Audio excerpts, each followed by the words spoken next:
Alright, what's going on, guys? Trev back again, here to bring you another video. This one's going to be doing a video giving my thoughts on some different things you may have missed in The Walking Dead Season 5, Episode 12, Remember.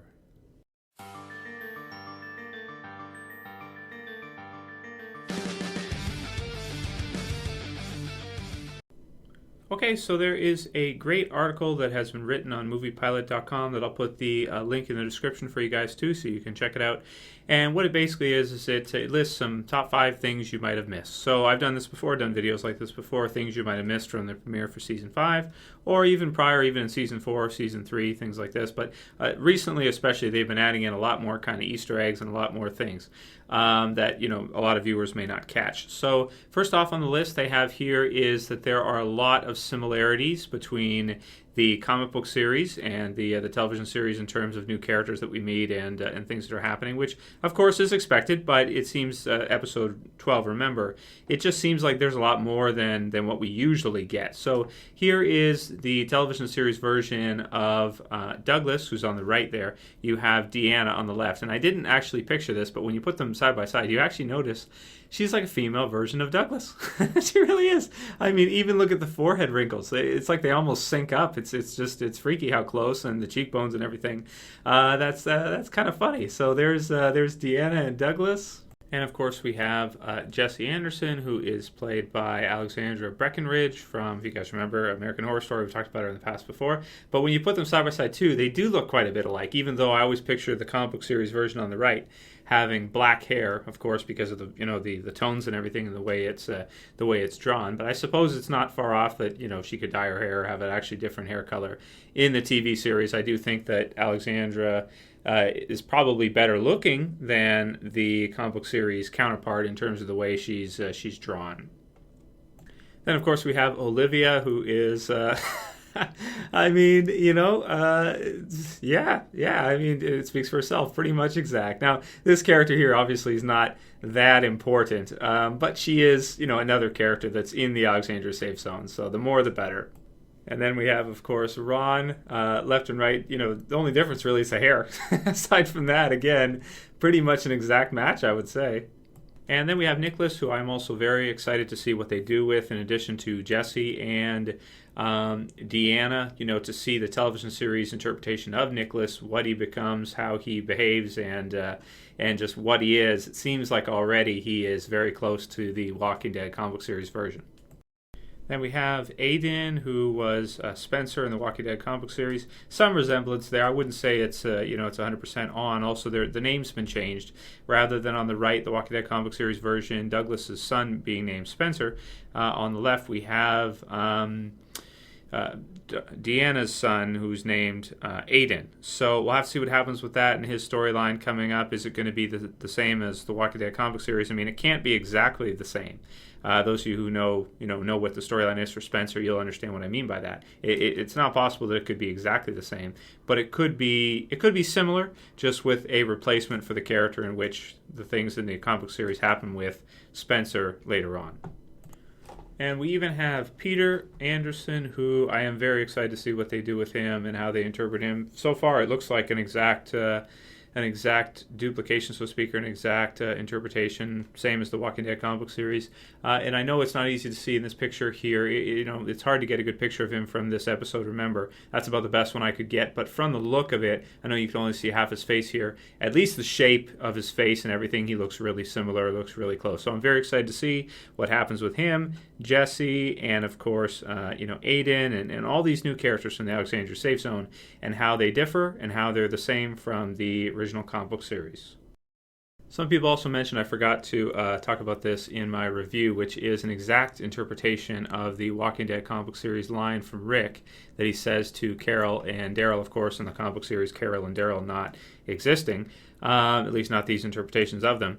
And he says, "We'll make it work, and if they can't make it, then we'll just take this place." So I thought that was a pretty cool. It was a great ending to the episode as well. It kind of shows, where Rick is at in terms of the character, that he's really not the good guy anymore. And if push comes to shove, and they have to, then they'll fight tooth and nail to take this place because it is so promising. It has so much there, and the people that are there really don't seem to be prepared to defend themselves very well. So those who can't fight are at the mercy of those who can. So that's all I'll bring up in terms of similarities. I mean, there's lots more, obviously, too, because the episode's so dense. But in terms of the big ones, those are the big character ones and, ones that stuck out to me the most. So also, of course, as we talked about in the Q&A, the gun, the J gun, has missing. Some people said in the comments they think it is Joe's gun that they took from Joe and the others. Makes sense, the claim thing that Joe might write his initials on it. That said, it's gone now. Someone's taken it. Most likely culprit, yep, just like I said yesterday in the Q&A, most likely Enid, because she was in and around that area, and we know she's been going in and out of the Alexandria safe zone and kind of, with her backpack and going around doing something, either just, maybe being a rambunctious teen and doing what she wants, or possibly, giving information out about the Alexandria safe zone. Lots of theories about that so far. And this one also was brought to me by Christopher. Want to put his name in there because I forgot to mention it in the Q&A. So thank you, Chris, for that. And the article on Movie Pilot also brings up, which is very brilliant because I never really thought about it this way, is I thought it was just for a joke, but when you think about the possum, it has greater meaning. You have Daryl, who of course kills the possum and then tells the Alexandria people that they brought dinner. But then also after they, go ahead and enter, the Alexandria safe zone, you do have a character that's exactly what she's doing. She is playing possum, so to speak, and that of course is Carol. As we've talked about, I'm not going to reiterate again. You guys know my thoughts on it. I love Carol's, her strategy. I think it's very intelligent, and that's pretty clever that they actually threw a possum in there, earlier on, to symbolize what we're going to see, to kind of foreshadow and symbolize what we're going to see from Carol in terms of her strategy. Really, really funny. I like it. Also, another thing I also did not mention in the review, which we've kind of touched on quickly, but I wanted to show the picture, is the Wolf Fight comic book. I believe there was also Remember was on there somewhere, somebody said. So the title of the episode. But Wolf Fight I thought was pretty cool because we've seen many things now that have had the word wolf on it, or wolves. Seems like some kind of, foreshadowing that we're going to see a group, called the Wolves be coming in pretty soon. And they're just kind of prepping us first, beforehand. I know the one at the bottom here is difficult to see, but it's on the side. You can see wolves there. I can't make out anything else that says there. And of course, the one at the top, you guys know about this one already. We've already gone over this many times. Wolves not far.